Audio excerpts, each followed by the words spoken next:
I wish I could be a tooth fairy. What is up, guys? Welcome to another video, and today we are on Forza 2. I've just realised that my mic is in frame.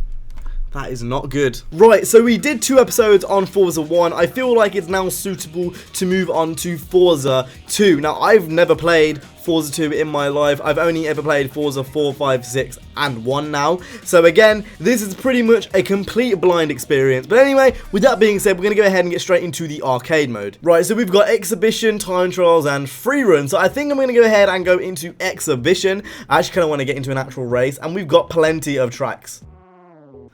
Oh, okay, so off the bat we've got Scuba, which is really odd, because I don't believe that's in any of the new ones. Seems like everything else is locked. In that case, let's go into the career mode and actually get some of this stuff unlocked.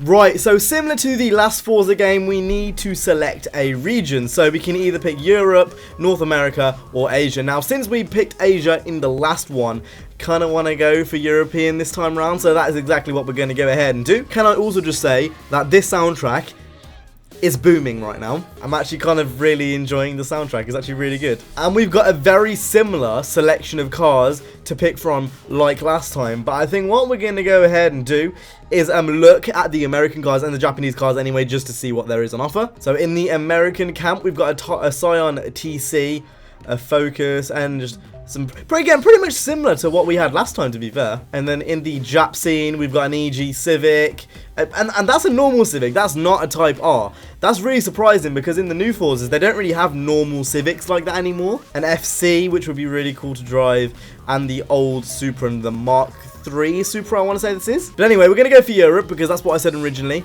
I think I'm going to go, I'm feeling the GTI, I'm feeling the Volkswagen. Not gonna lie, it's right at the bottom of D class, so that gives us some money to mess around with customization and whatnot.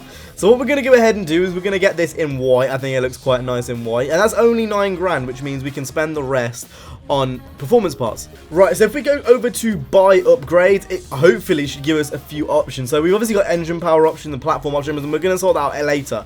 But I want to see what front bumper options there are, and there's a few. Okay, that's good. That's still pretty cool, though. I like that diffuser. That's a bit different to what it is in Forza 3, 4, 5, 6, and then obviously the Horizon games. Right, so I could go ahead and just customize it and slam it and stuff. I'm not going to do that. I kind of want to get a bit further into this than I did with Forza 1. So what we're going to go ahead and do is actually realistically upgrade the car. So I've got to get it into the top of D class. I don't think, you know, traction and power is going to be too much of an issue. So what we're going to go ahead and do is upgrade the internals. Right, first things first is, oh shit, we've only got 2 grand. Right, we're going to go ahead and put a sport engine block in.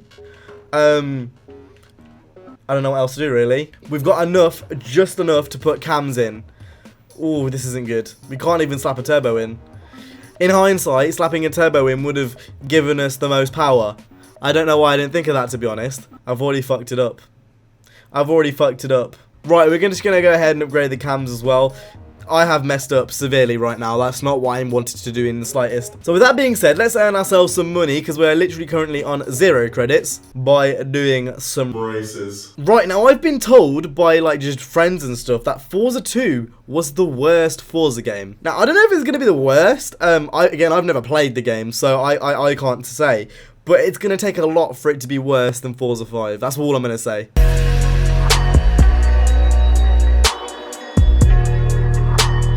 This is my 3rd time recording this video. For some reason, my Elgato decided it wanted to fuck up during the racing segment of what you've just seen. So now, I've got to do some more races for you. It's not really an issue.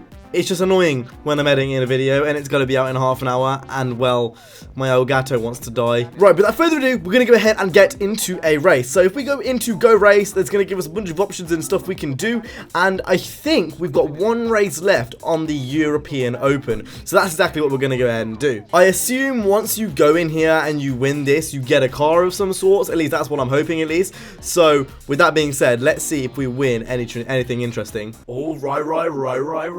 We're in a race right now with our Golf. I haven't done any more modifications to it. It's the exact same as it was just a minute ago. And now I've had a few races in it. I've had about like 40 minutes worth of playtime. I feel like I can give an accurate kind of first impressions of what I think of Forza 2. It's not as bad as 5. nowhere near as bad as 5. It would have had to pull off a miracle to be as bad as 5. That game was pure trash. But what I will say is it's nowhere near as good as 3 and 4 for sure. Like, nowhere near as good. Again, the physics aren't bad. They're just very, very boaty. I obviously can't speak on every car's behalf, but this Golf at least, it feels very, very boaty, and doesn't feel like a Golf should. But it's also not as like arcadey as some of the other games are. Like Forza 1 was really arcadey, so it's kind of in the middle of Forza 1 and Forza 3, and that makes sense because it's Forza 2. Where would I rate it? I've pretty much played all of them now. I think I've played all of them now after this.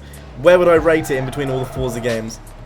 I wouldn't say it's the worst. I'd still put it above any next-gen Forza game, and that's just my opinion. And it does seem like we are now across the line, which hopefully means we've earned a car. You will now receive 20% discount on production cars from Europe. One thing I do like about this game is it does actually have, like, actual progression. When you're going through the races, you'll notice that, like, you don't get that much money for each race. You get like $2 at least in the earlier races, which I personally really, really like. And we've now been awarded a Porsche 914-6. What is that?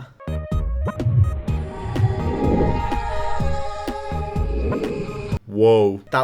Okay, that was pretty cool. I'm not gonna lie, that little cutscene there, that was pretty cool. Right, so it's exactly what I expected. It's one of the like earlier Porsches. Probably not gonna drive it, to be honest. And with that being said, we've now unlocked the front wheel drive shootout, the all wheel drive shootout, the rear wheel drive shootout, and the hot hatch runoff. And we can actually see the first place prize for all of these events. And for this one, I'm assuming we're gonna get a Clio V6. If we carry on going up, we can see that we get a 2-look NSX and a Border MR2. I'm assuming those are like custom versions of those cars. Right, let's go ahead and look at the car list, because this is something which I haven't done yet, which I kind of want to do. Right, so let's go over to Germany this time round, because they've got some Porsches and I kind of want to see how many they've got. So I get a 20% discount on any car. I kind of want to wait till I get a 100% discount on all of them, because then they are literally free. Again, a lot of Porsches in this. Obviously, a lot of them are still locked.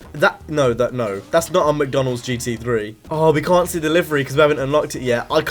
Is it bad if I want to unlock the McDonald's 911? Obviously, half of these are race cars, but still, I feel like this is more than what was in the expansion. Let's have a look what Beamers are in the game. Okay, so we've got the E36 M3, which is pretty goddamn cool. We've got the E46 M3, and we've got the M3 GTR. Okay, I was not expecting that. It is 175 grand, which is a hell of a lot of money. I'm not gonna lie, the prices in this game make a lot more sense. That should be that price, because that is what, like, the car is that price for a reason. You can tell I'm not on like 50 grand already, I'm on 5, and that makes complete sense. Like, the discount only applies to certain cars as well, which is clever and makes 100% sense, like I said. Progression makes just a whole lot more sense in this game. Maybe that's just me, I don't know.